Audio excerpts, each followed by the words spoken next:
안녕하십니까 여러분. 이번 시간에는 폐기물의 수지 운반업에 대해서 폐기물 처리업의 가장 기본이 되죠. 그리고 이제 많은 분들이 이제 문의도 하시고 저희들도 한 달에 상당히 많은 분들에 대해서 폐기물 처리업 허가를 이제 진행하고 있습니다. 그래서 이제 조금 더 자료를 보면서 이해를 하시겠지만 폐기물 처리업에 있어서의 그 폐기물의 종류가 생활 폐기물과 사업장 폐기물로 나누어지죠. 그래서 이제 생활 폐기물은 그 책임이 지자체에 있죠. 그래서 생활 폐기물에 대한 수지 운반업도 이제 수지 운반업 허가 있는 분들이 지자체 단체장을 대행해서 하는 거죠. 그리고 생활 폐기물의 수지 운반업은 지역이 나누어지죠. 예를 들어서 청주시 흥덕구 에서만 하는 거죠. 그렇지만 사업장 폐기물의 그 수지 운반업의 영역은 전국구죠. 그렇다 보니까 이제 그 차이가 있고요. 그래서 제가 지금 말씀드리려고 하는 거는 생활 폐기물 수지 운반업은 원래는 그 상당히 지역에서 기득권 있는 사람들만 그 업을 해 왔었어요. 그런데 이제 이것이 헌법 소원이 문제가 돼 가지고 일반인도 허가를 받을 수 있다. 그렇게 해서 이제 일부 이제 생활 폐기물에 대한 허가가 나오기는 하고 있죠.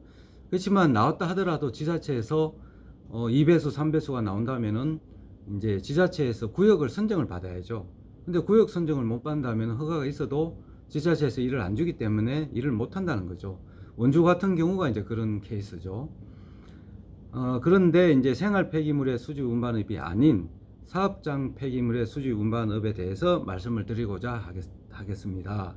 그래서 사업장 폐기물의 수지 운반업은 크게 이제 일반 폐기물이죠. 그러니까 사업장 비배출 시설계와 사업장 배출 시설계로 이제 크게 나누어지고, 그 다음에는 이제 건설 폐기물 수지 운반업과 그리고 의료 폐기물 또는 지정 폐기물 수지 운반업 이렇게 좀 나눠지고 있죠.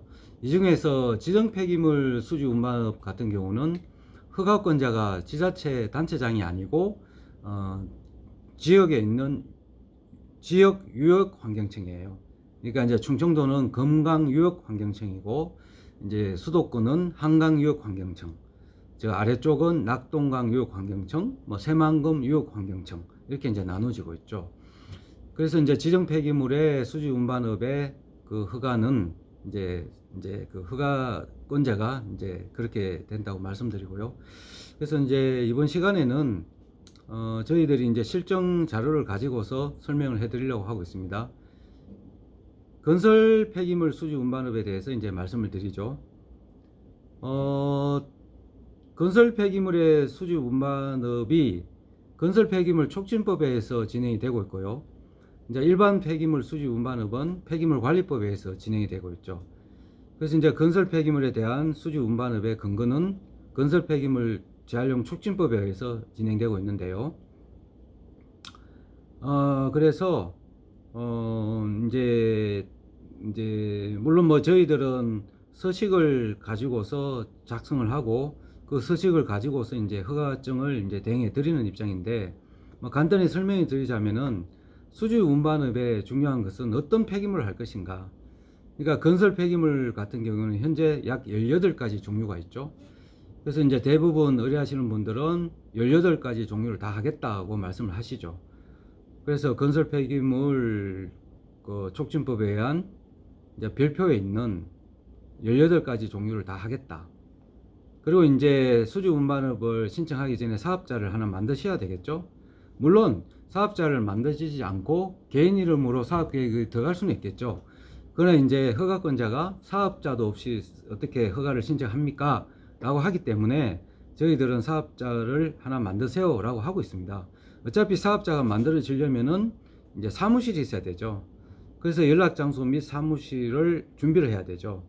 근데 여기서 주요한 사항은 연락장소 또는 사무실인데, 원래는 연락장소가 집도 될 수 있죠. 전화기만 들어가 있으면 되니까요. 주소만 있으면 되는데, 법은 그렇게 되어 있다 하더라도 실질적으로는 건생시설 또는 사무실 용도로 된 곳에서 임대차 계약을 그것도 3년 이상 해야 된다는 거죠. 그래서 임대차 기간은 3년 이상이니까 사업 계획을 준비할 때는 3년 반 정도를 이제 준비하셔야 되겠죠.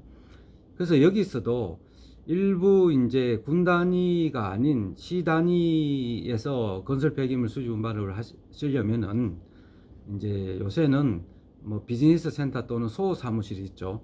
거기서 작게는 2만 원, 많게는 5만 원 정도를 월 이제 임대료를 주고서 이제 진행을 할 수 있다는 거죠. 그리고 이제 시설 장비가 있어야 되는데 건설 폐기물 같은 경우에는 이제 차량이 3대 이상이죠. 그래서 차량의 종류도 이제 카고도 되고 뭐 기계식 상차 장비가 부착된 차량도 되고 또 기타 덤프 트럭도 되고 뭐 이렇게 되고 있죠. 그래서 차가 3대가 돼야 된다. 이렇게 기본 조건이 이렇게 말씀드리는 거죠. 그래서 폐기물의 종류, 그리고 사업자가 있어야 되고, 그리고 연락 장소 또는 사무실이 있어야 되고, 그 다음에 시설 장비가 있어야지 사업 계획을 만들 수 있다. 이 말씀 드리는 거죠.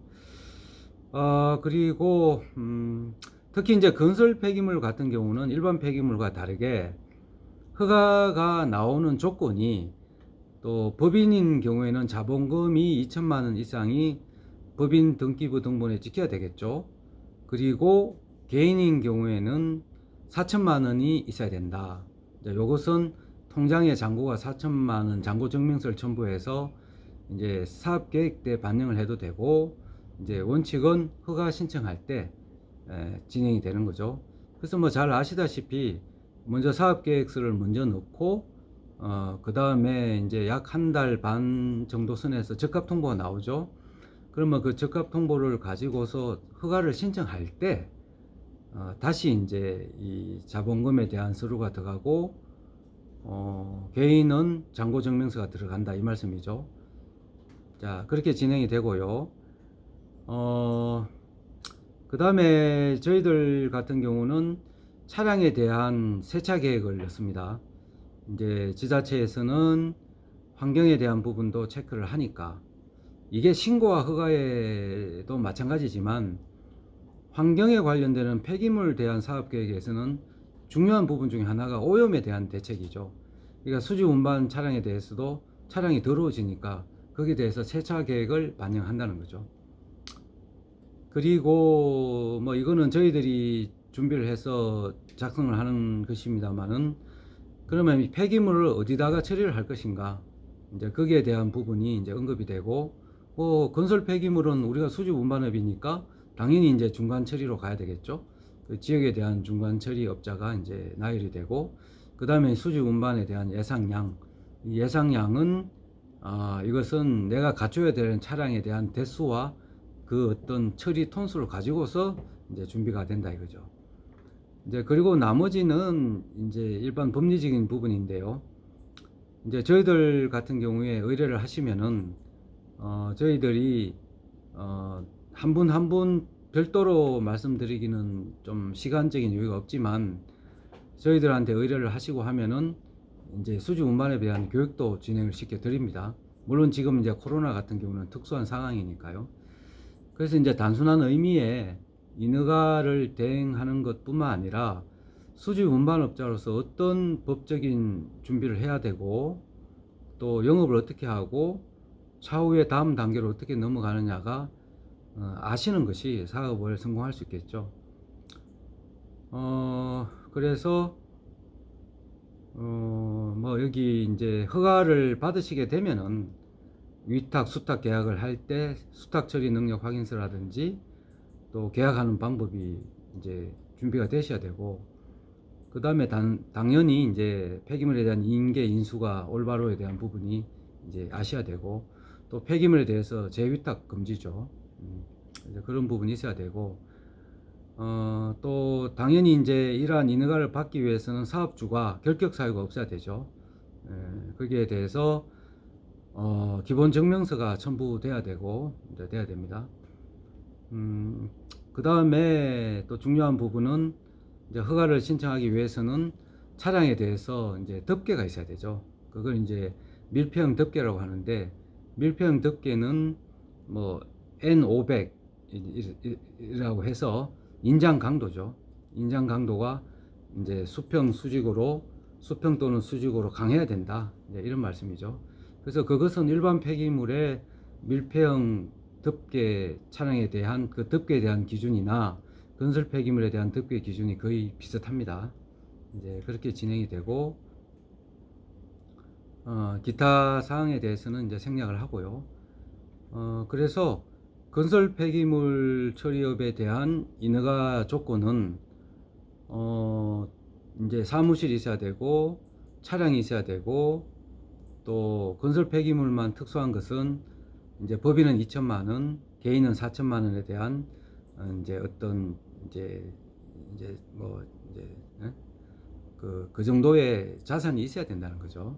이제 그걸 말씀드린 거고, 나머지 부분은 일반 폐기물의 그거와 유사하니까 이제 생략을 하도록 하고요. 또 요번에는 오늘은 이제 건설 폐기물 수지 운반업에 대해서 인허가에 대한 부분에 대해서 말씀드렸습니다. 다음 기회에 뵙도록 하겠습니다. 감사합니다.